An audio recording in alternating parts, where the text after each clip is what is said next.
How many of you are Goshen alumni? Singing.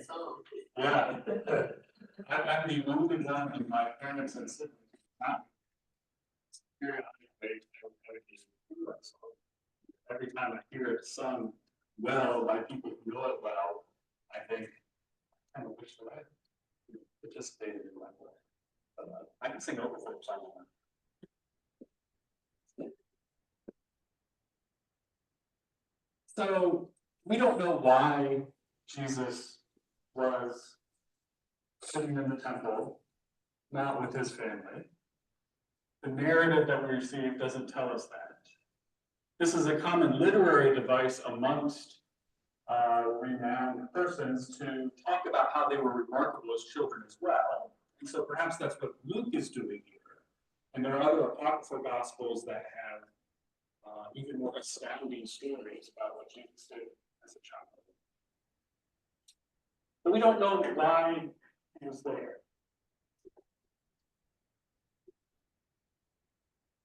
I wonder if we might think about this as an experience and wonder what it might have meant for his family afterwards.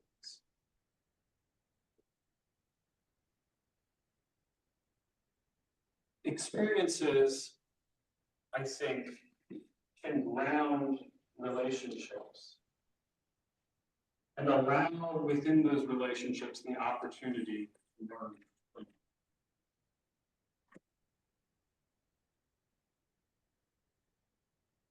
This last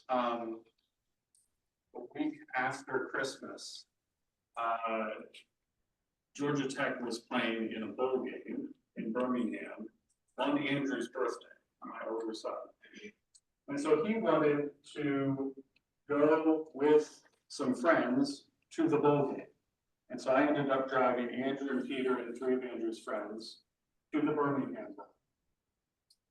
And at that game, which Georgia Tech lost, there was a weather delay in the 4th quarter for lightning. And so everybody had to leave the seats in the stadium and go inside into the concourse and stay there in the cold, wet. There were droplets finding their way through the seats into the concourse and wait for about 40 minutes before the game continued.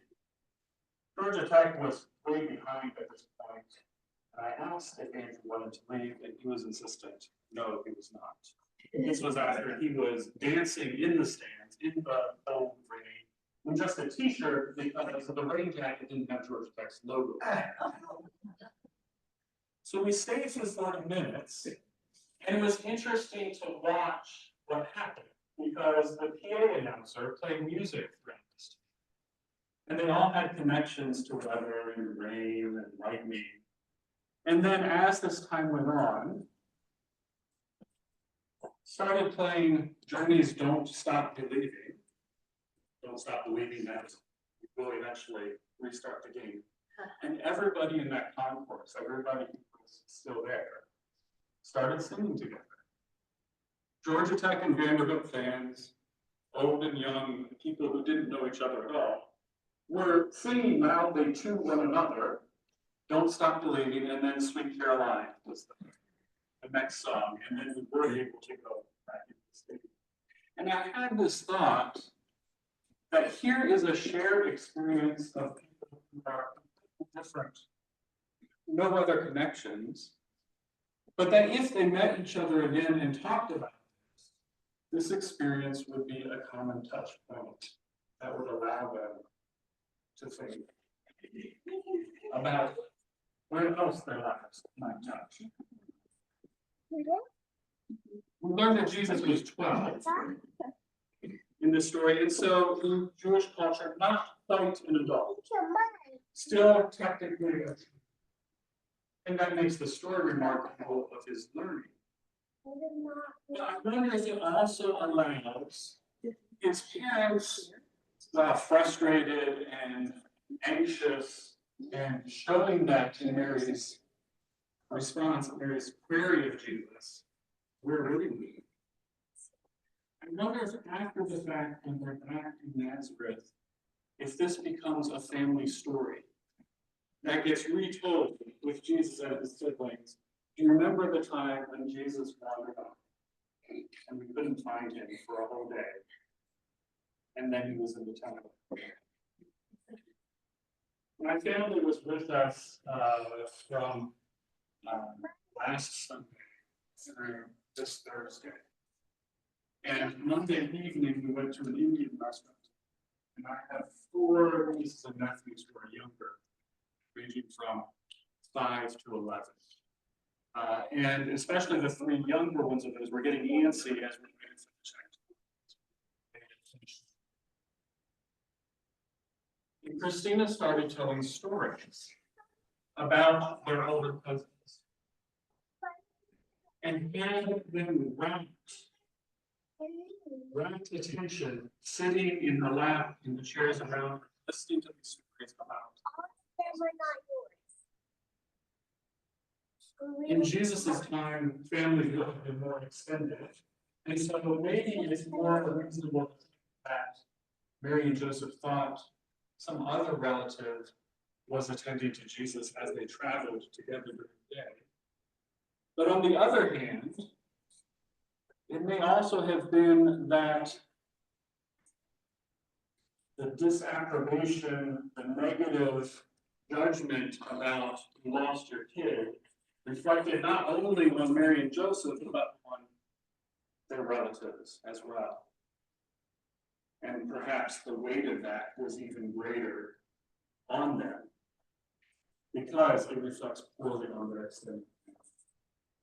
How we think about parenting is one of those topics that people have very different views on. You might remember the story of the woman who was arrested in North Georgia a couple of months ago because her son was home alone.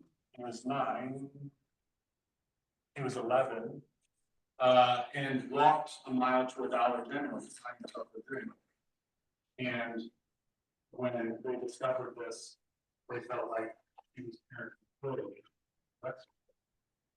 You might have read a story several months ago about a woman in New York City allowing her 9-year-old to take the subway home.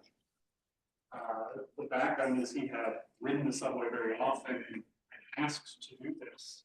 And they were confident that he could, but then she wrote about it as an editorial and got a lot of negative reflection. Our version of that story is several years ago, we took a trip on spring break to the Grand Canyon, hiked down 4.5 miles, and then Andrew and I went out to a point, another 1.5 miles and back while Christina and Peter rested, and then we had to go back up for 4.5 miles. And Peter was, I think, 8 or 9 at that point. The way we got him to do that was we promised him we could eat as much ice cream as he wanted if he just to be ready. We told him that he had to stop periodically, or along the way, there are periodically these places where he can rest, where there sometimes is water. And so we told him we had to stop periodically until you can wave to us, see that we see you and wave back, and then you can continue on to the next one. Go ahead. We had several other adults on the way down say, does anybody belong to an 8-year-old child that we just don't? With a tone of perhaps that's not the best parenting choice that you make. And I think at one point we actually said, all right, you have to run ahead and go with Peter so that people are not concerned and our own park rangers to come and pick our child.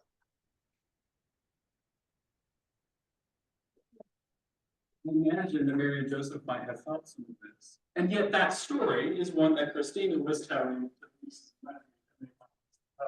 Along with the story when Andrew, when he was 20 months old, managed to open the door to our apartment, crawl and toddle down to the elevator, somehow push the button and get in it, Somebody else then called it down to the lobby and found this training was also called into the elevator and turned it into the last one. These stories that were not perhaps our most responsible, attentive parenting moments are hilarious and wonderful stories, wonderful experiences to share with our family. Today, I wonder if this experience of Jesus in the temple was like that for Mary and Joseph. Experiences can form a connection that grounds long-term relationships, that allows us to appreciate our diversity as we grow into. So at Oglethorpe, we lived in suites, 2 persons to a room, a shared common area bathroom, and then 2 persons to another room. And 5 of us lived together at various points over the years, for 1 to 4 years relationship. The experiences we shared there, the relationships that developed there, are such that now, with 2 of us former youth pastors who are generally more evangelical conservative, myself as a very progressive pastor, and 2 people who would still nominally identify as Christian, all of us would still trust each other implicitly. To make any decisions on an impact, we have to find those appreciation for the deep care that we have for them, that is grounded in those long-term relationships. That allows us to then appreciate and share the differences that there are between us, some of which have grown over time. Experiences are also things that don't disappear. Like that tree ring. Who we have been, no matter how much we change over time, remains a part of who we have become.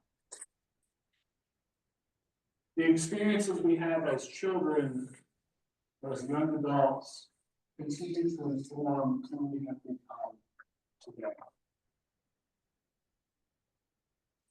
And lastly, the thing that I want to say about experiences is that they can provide the stories that they ground, can provide a shorthand for opening up understanding amongst groups that have shared those experiences. So when our college roommates get together, we can refer to stories that we all remember. The OK Cafe, request a man here.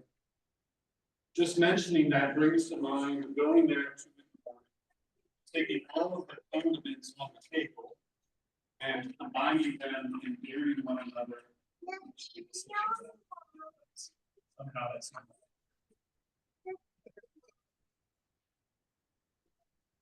The story about Andrew the elevator. You just mentioned that, and Andrew will ask us to tell the story. He likes being seen as a speaker. You have this shorthand. One of the people that I had in my doctorate ministry program talked about the need for churches to not only have mission statements, but also what he calls watchwords. Phrases or images or songs that evoke, that open up a sense of who the congregation is and wants to be in a shorthand way that the mission statement more generally captures. Another book that I read talked about a congregation who really liked the passage in the Bible about picking us up on their life. But felt like as they looked at their past, that there were a number of times where there had been potential change grace. And so they chose as an image for themselves a flying chicken as a means of kind of remembering the past and some things that want to change and reaching toward faith like God with person and his faith. One of the things that I think we Mennonite church is there a watchword that captures the week? Depending on how you count when the Mennonite church began, perhaps it could be when we began meeting in person together again after COVID. Does anybody remember when spring of 21? Was that earlier or later? Something to think about. We don't even know when this congregation was born. There are still ways in which we're legally not a Mennonite church. And we've been thinking of ourselves as a Mennonite church for several years. But one of the things that we don't have is a long history of shared stories together. There are shared experiences that we have had around for this shorthand one. As we also consider what we together. So I invite us to continue to think about, are there images or watchwords that we might use? The other thing that I want to point out from this passage is that Luke makes a big deal of identifying Jesus as the Son of God. This is the first time that Jesus speaks in Luke's gospel. And it is to say, why are you surprised? Did you not know that I was up to this point?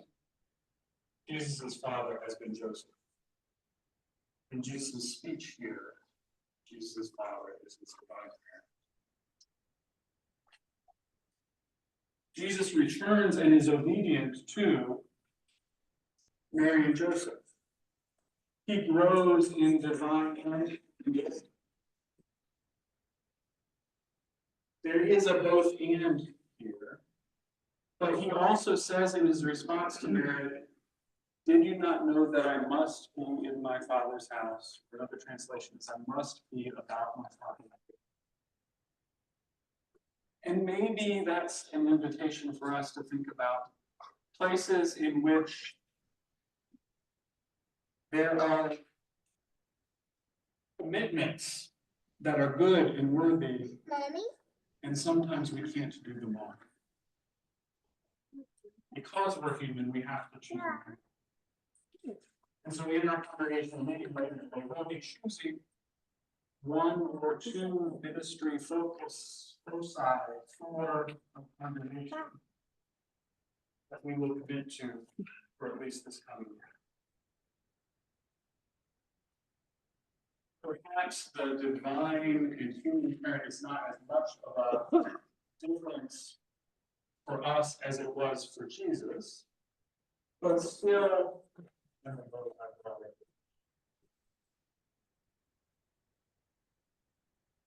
in our the questions that we ask parents for children's dedication, and Wilder will be dedicated here February 23rd. We probably won't use exactly these questions, reflecting that Patrick does not identify as Mennonite. But one of the standard questions is to parents, do you promise to gladly surrender your child to the ministry God has in mind for him? In the questions we ask parents as are you willing to release your child to follow God's call, even if it takes you some months? So there are times when that happens, and certainly amongst the many good things that we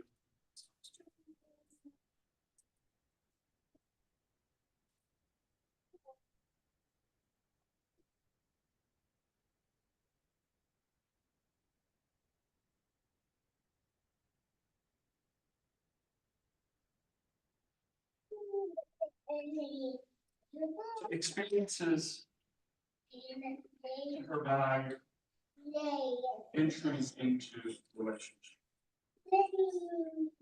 And long-term relationships can allow us to appreciate our differences and